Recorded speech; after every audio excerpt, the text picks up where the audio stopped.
Hari pertama pelaksanaan ujian nasional SMP Negeri 1 TNS Waipia berjalan aman dan lancar.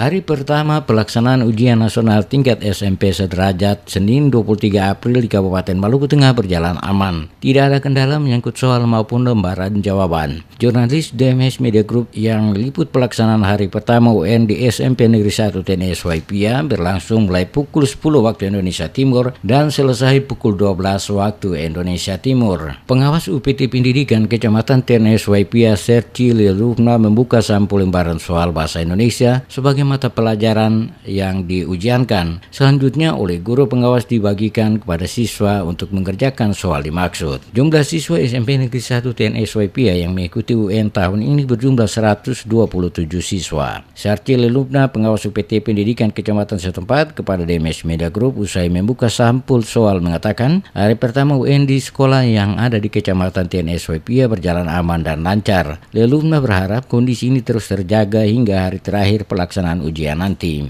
Menurutnya, dari pantauan, para siswa bisa mengerjakan soal-soal yang ada dan tidak ada laporan terkait kekurangan ataupun kerusakan lembaran soal maupun lembaran jawaban. Pendidikan bahwa pelaksanaan ujian nasional ini berjalan dengan lancar dalam keadaan kondisi yang aman, tenang, sehingga anak-anak bisa bekerja dengan baik dan proses berjalan lancar dan hasilnya kita meyakini kita memperoleh yang baik.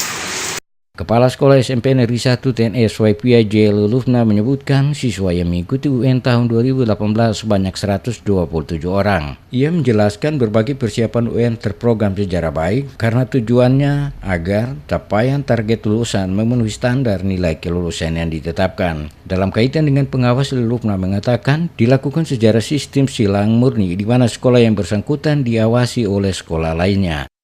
Dirinya berharap kelulusan ini bisa meningkat dari hasil atau persentase kelulusan tahun 2017 karena persiapan sudah matang dengan beberapa tryout maupun bimbingan belajar. Oleh karena itu dirinya optimis presentasi kelulusan tahun 2018 mencapai 100% dapat dipertahankan.